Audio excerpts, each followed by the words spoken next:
महिला आरक्षण बिल के संसद में गिरने के बाद सरकार और विपक्षी दलों में आरोप प्रत्यारोप का दौर जारी है। शनिवार को कांग्रेस महासचिव प्रियंका गांधी वाड्रा ने प्रेस कॉन्फ्रेंस करके केंद्र सरकार पर तीखा हमला बोला। इस दौरान उन्होंने कहा कि हमने परिसीमन को लेकर मोदी सरकार की साजिश को नाकाम कर दिया है। उन्होंने कहा कि मोदी सरकार ने जिस तरह से इसे पेश किया और लोकतंत्र के खिलाफ जैसी साजिश रची, हम उसका कभी भी समर्थन नहीं कर सकते। प्रियंका गांधी ने क्या कुछ कहा, पहले वो आप सुनिए। मेरे ख्याल से पूरी साजिश जो रची गई षड्यंत्र की तरह कि किसी न किसी तरह से हमें सत्ता में रहना है, तो ये सब करने के लिए एक तरह से प्लान बनाने के लिए कि परमानेंटली हम सत्ता में कैसे रह सकते हैं और कैसे करें, महिलाओं का इस्तेमाल करके महिलाओं के नाम पर हम आरक्षण लें। ये साफ है कि उन्होंने सोचा चलो पारित हो जाएगा तो जीत, पारित नहीं होगा तो हम हर नेता के सामने बाकी पार्टियों को महिला विरोधी कहकर महिलाओं के मसीहा बन जाएंगे। तो आप महिला हैं, हम जानती हैं कि महिलाओं का मसीहा बनना इतना आसान नहीं है।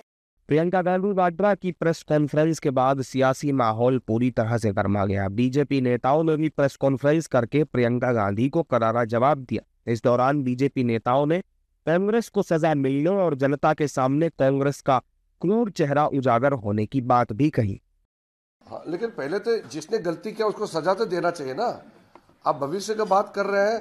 इतना बड़ा पाप काम किया कांग्रेस पार्टी ने, जिन्होंने भी महिला आरक्षण के बिल को गिराया, पहले तो उसको सजा देना चाहिए।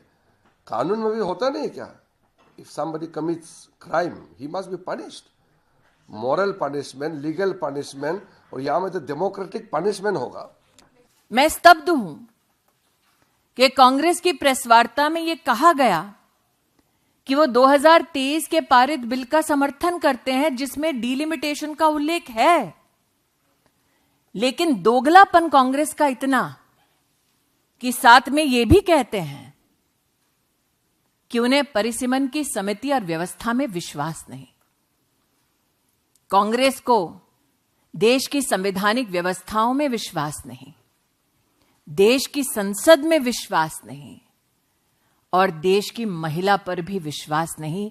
ये कांग्रेस ने अपना क्रूर चेहरा देश की जनता के सामने उजागर किया है।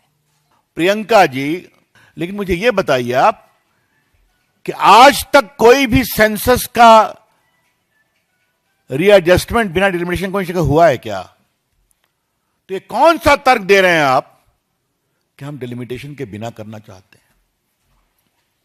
अनकॉन्स्टिट्यूशनल, शेमफुल, कॉन्स्टिट्यूशनली इलिटरेट, या फिर जानबूझकर विरोध करने के लिए विरोध। शुक्रवार को महिला आरक्षण बिल पर लोकसभा में चर्चा हुई थी। लंबी चर्चा के बाद बिल पर वोटिंग हुई, जिसमें 2/3 बहुमत से दूर रहने के कारण बिल लोकसभा में पारित नहीं हो पाया।